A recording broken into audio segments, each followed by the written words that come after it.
सुनो, good morning students. आज हम करेंगे एक्सरसाइज 10.2 क्वेश्चन नंबर 4। देखिए क्या कह रहा है question number 4। This is very important question है। Prove that tangents drawn at the ends of, यहाँ पे टेंजेंट आपने ड्रॉ करने हैं, लेकिन कहाँ पे करना है tangent draw? Eight the ends of A diameter. Diameter का जो एंड पॉइंट्स होंगे ना बेटा, वहाँ पे आपने टेंजेंट को ड्रॉ करना है, ठीक है। और आपने ये प्रूव करना है कि वो जो टेंजेंट्स होंगे, कौन सी टेंजेंट, जो आप डायमीटर के एंड्स पे ड्रा करोगे वो आपस में क्या है, पैरेलल है, ठीक है जी। तो मान लो कि ये मेरे पास एक डायमीटर है। तो डायमीटर क्या होता है? Diameter is the longest chord which passes through the centre of the circle. तो ये लाइन सेगमेंट मैंने ले लिए जो कहाँ से पास कर रही है, सेंटर ऑफ द सर्कल से, ठीक है जी।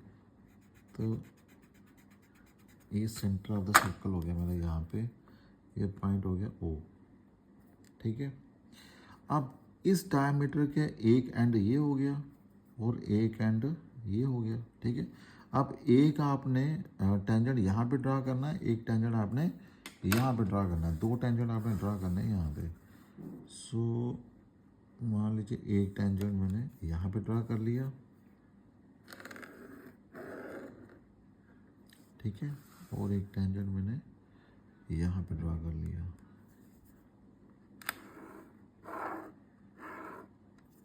ठीक है जी। तो इसका नाम मैं दे देता हूँ वही, लेटेड टेंजेंट इज ए लाइन, इसका नाम देते हैं एल, ठीक है, और इसका नाम दे देते हैं एम। एक का नाम दे दिया एल, एक का नाम दे दिया हमने एम दे दिया बेटा, ठीक है। तो ये दो टेंजेंट हमने प्रूव करना है कि ये दोनों आपस में क्या है, पैरेलल है, ठीक है जी। तो चलिए स्टार्ट करते हैं। तो यहाँ पे देखिए आप कि व्हाट इज़ गिवन। तो सबसे पहले आ जाओ कि हमें गिवन क्या दिया होगा। तो गिवन में क्या दे रखा है आपको, एक सर्कल है, थ्योरम है ना एक किस्म की। तो ये आ गया गिवन। तो गिवन में क्या आ जाएगा, ए सर्कल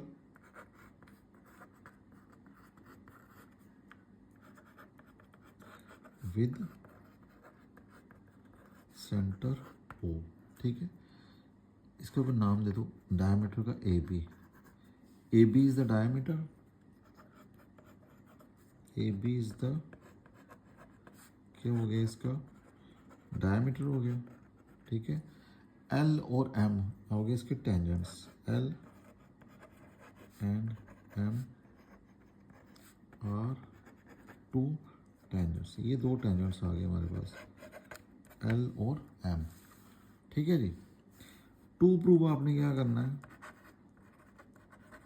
टू प्रूव करना है कि ये एल और एम दोनों आपस में क्या है, पैरेलल है। L is parallel to M, ठीक है जी। अब देखो बेटा इसको हम प्रूव कैसे करेंगे। प्रूव करने से पहले ना आपको ये छोटा सा कंसेप्ट आपको पता होना चाहिए।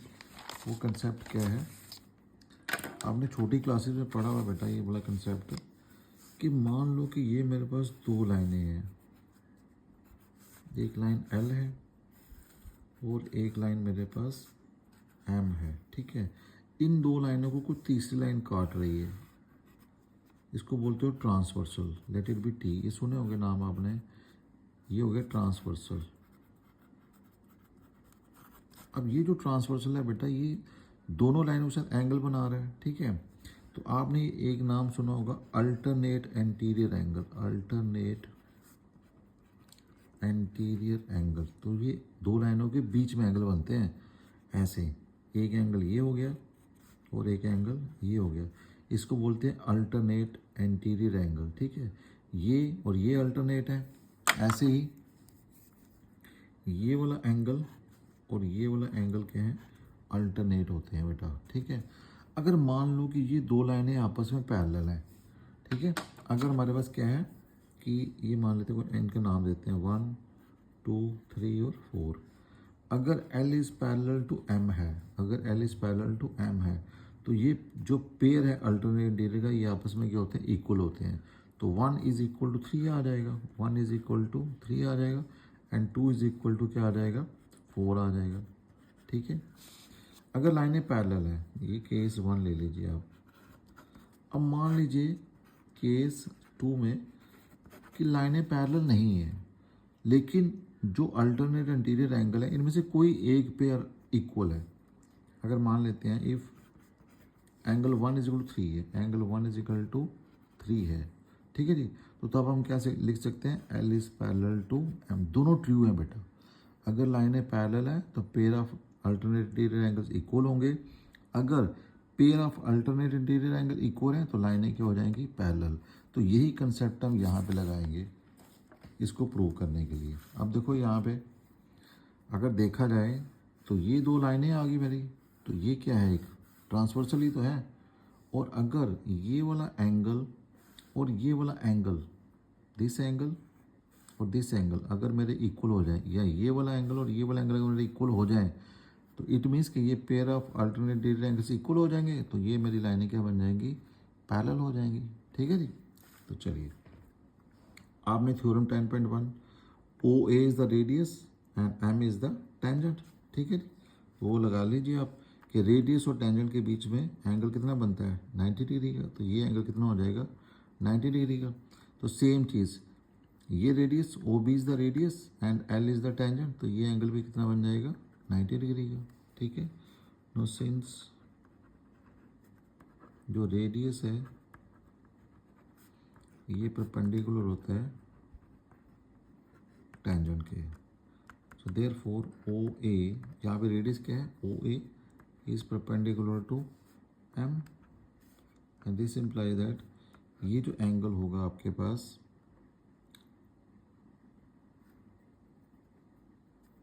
इसको को नाम देते हैं, लेट इट बी एंगल आपके पास 1 है, ठीक है, एंगल 1 है और एंगल 2 है, क्योंकि ओ ए है ना, ये पॉइंट नहीं लिया ना हमने यहाँ पे, तो एंगल 1 इज इक्वल टू कितना आ जाएगा, 90 डिग्री का। ठीक है जी। Again O B,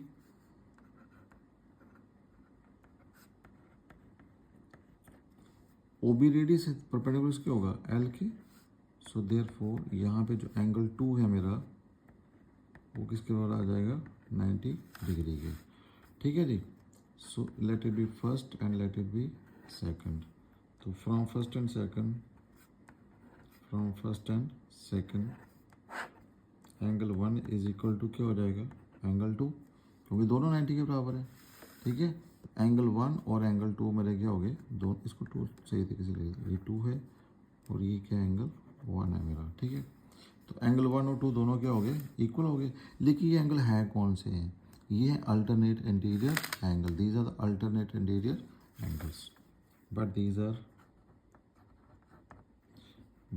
these are alternate interior angles.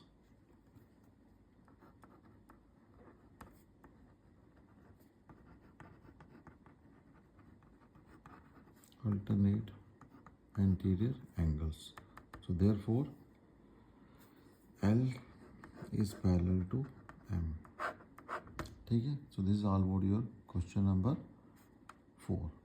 Okay बेटा, thank you.